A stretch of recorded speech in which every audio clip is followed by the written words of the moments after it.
look at me. I went to 2 Southern state schools. Yep. I can't name a single center or right-of-center professor I had in history, political science, English, you name it. They were all Democrats. They all loathed Reagan. I went off to law school. I said the most basic things at University of Florida School of Law, right? Very conservative area. Right.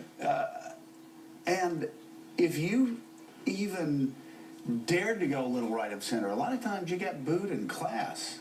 And so Mika knew people that were ultimately in Dartmouth Review, and we've made a lot of waves. I can tell you, though, it gets to a point where whatever you say in class, if you're not left of center and playing to the front, you get booed a lot of times, or you get sneered at, and so pretty soon you just go quiet and let them run roughshod. And people who aren't conservative will never understand this in a million years. So if you're Ann Coulter, if you're Stephen Miller, if you're young, and I'm like Andrew Sullivan, I'm making no excuses for any of these people, but you get the you know what kicked out of you every single day. You try to express your opinions in an environment that's supposed to be liberal and open-minded.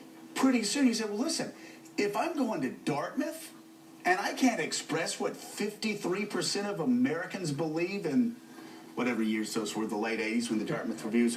It was a pretty time. So if I can't even say mainstream conservative thought in my class, I might as well go out on the quad and have an affirmative action bake sale. Right. The hell with them. Okay, because you know what? This is what I found. The reaction's the same. Right. Whether you have a mainstream thought in class that gets killed, or whether you go out and have an affirmative action bake sale, you're going to get killed either way. So put it in their face.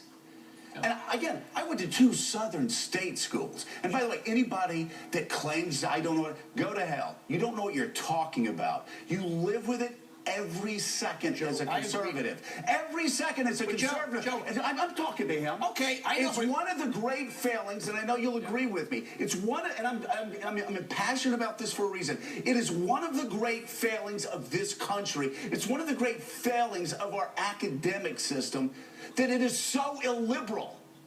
That unless you don't march in lockstep in the best college campuses in this country, you are shunned.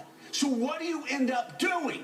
You get shoved to extreme positions just to push back at the extreme hatred that you face from the second you walk into an elite institution. And I'll be quiet now.